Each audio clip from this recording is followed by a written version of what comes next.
श्री शिवाय नमस्तुभ्यम। हर हर महादेव। 21 फरवरी 2025 पांचवें दिन की सिरसा हरियाणा की शिव महापुराण कथा पूर्ण हो गई है। आज पांचवें दिन की शिव पुराण कथा में गुरुजी पंडित प्रदीप मिश्रा जी ने बिल्कुल नए उपाय की जानकारी देते हुए प्रदोष के दिन प्रदोष काल में किए जाने वाले नए उपाय की जानकारी दी है, जिसे हम आपको इस वीडियो के माध्यम से करके भी बताएंगे, देख कर समझने में, ताकि आपको आसानी हो। आज पांचवें दिन की शिव महापुराण कथा में गुरुजी पंडित प्रदीप मिश्रा जी ने कुल 16 उपाय पत्र और उपायों की जानकारियां दी हैं। सभी की जानकारी हम आपको इस वीडियो के माध्यम से दे देंगे। अगर किसी कारणवश आपने आज की कथा नहीं सुन पाई है तो पूरी कथा का रास्ता तो आपको इस छोटे से वीडियो से प्राप्त होने वाला है। पिछले वीडियो का प्रश्न यह था कि सुब्रमण्यम किस भगवान को कहा जाता है, तो इसका सही उत्तर है कार्तिकेय जी। जिन्होंने सही उत्तर दिया है उनके नाम आप स्क्रीन पर देख सकते हैं। आज के वीडियो का प्रश्न इस प्रकार है, तारा बाबा की कुटिया में स्थित भोलेनाथ की जो मोहक प्रतिमा है वह कितने फीट की है? आपके ऑप्शन इस प्रकार हैं, 51 फीट, 108 फीट, 111 फीट। अगर आपको इस प्रश्न का उत्तर मालूम है तो कमेंट बॉक्स में टाइप कर सकते हैं। सही उत्तर देने वालों के नाम हम कल के वीडियो में अवश्य दिखाएंगे। बढ़ते हैं आज की कथा की पहली विशेष जानकारी की ओर। कथा शुरू होते ही गुरुजी ने कहा, हमने पहले भी वर्णन किया है कि शिव को पाने के लिए एक सबसे जरूरी चीज़ है हमारा विश्वास। पर शिव के प्रति विश्वास है तो शिव की कृपा आपको प्राप्त होती ही है। बढ़ते हैं आज की कथा की दूसरी विशेष जानकारी की ओर। गुरुजी ने कहा, आज अदालत में जितने केस मर्डर के नहीं हैं, जितने केस चोरी के नहीं हैं, उतने केस अदालत में पति पत्नी के चल रहे हैं। बढ़ते हैं आज की कथा की तीसरी विशेष जानकारी की ओर। पंकज जी पत्र लिखा है जिसमें उन्होंने लिखा, मैं भारतीय सेना में हूँ, यहाँ तारा बाबा की कुटिया में मैं कथा को श्रवण करने आया हूँ। जो व्यवस्था यहाँ देखने को मिली है यह व्यवस्था और कहीं देखने को नहीं मिली है।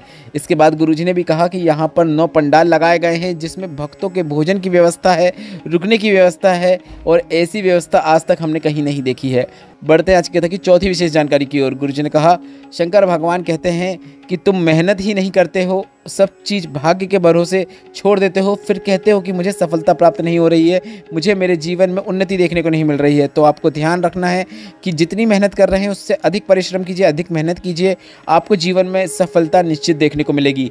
बढ़ते हैं आज की कथा की पांचवी विशेष जानकारी की ओर। गुरुजी ने कहा, जितने लोग प्रयाग में नहाने नहीं गए उतने उससे अधिक लोग प्रयाग में सेल्फी लेने के लिए गए हैं, और जितनी मुस्कुराहट से आप सेल्फी लेते हैं उतनी मुस्कुराहट अगर आपके जीवन में आ जाती है तो उसमें सार्थकता है।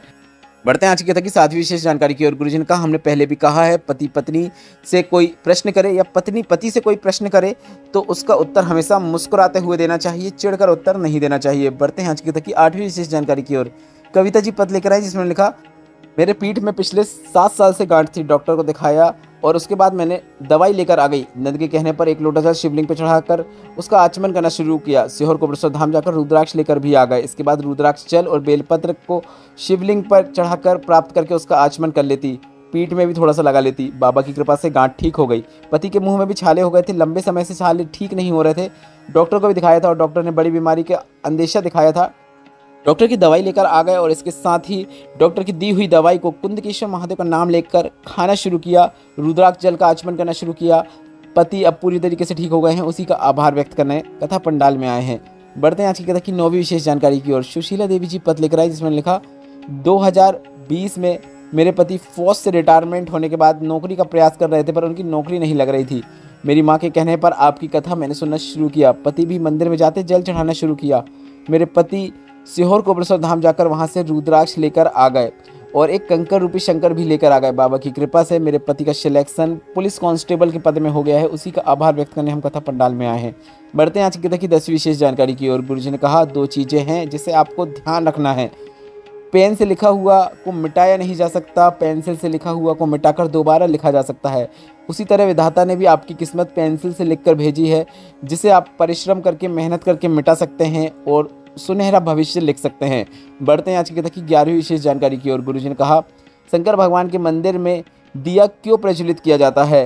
क्या भोलेनाथ को आपके दीपक की जरूरत है? क्या मंदिर में प्रकाश करने के लिए दीपक को लगाया जाता है? नहीं, बिल्कुल ऐसा नहीं है।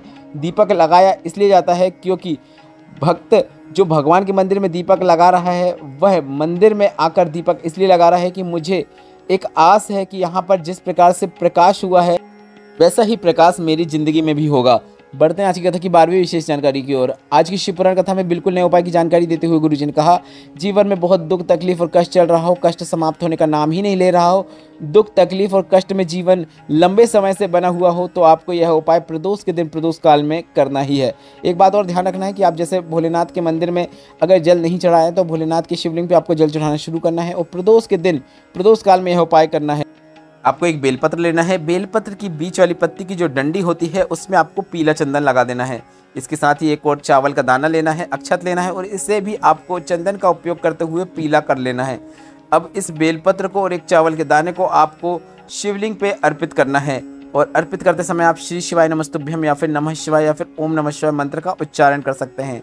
प्रदोष के दिन प्रदोष काल में आपको यह उपाय करना है। प्रदोष काल जिन्हें पता नहीं उन्हें हम बता दें, सूर्य अस्त के 45 मिनट पहले से लेकर 45 मिनट बाद तक का समय प्रदोष काल कहलाता है। अर्थात शाम का वह समय जब आपको सूर्य दिखाई न दे पर सूर्य की रोशनी हो, वही समय प्रदोष काल कहलाता है। अंधेरा ना हुआ हो, आपको दिखाई दे, वह समय प्रदोष काल कहलाता है।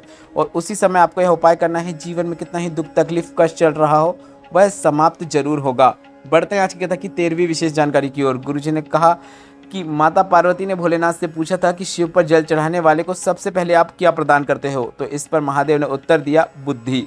बढ़ते हैं आज की कथा की 14वीं विशेष जानकारी की ओर। राम कुमार जी पत्र लेकर आए जिसमें उन्होंने लिखा, 24 घंटे शराब के नशे में लिप्त रहता था। मेरे दोस्त ने मुझे बेलपत्र की सेवा करने को कहा, अर्थात सावन के महीने में बेलपत्र को शिवलिंग पे अर्पित करने को कहा।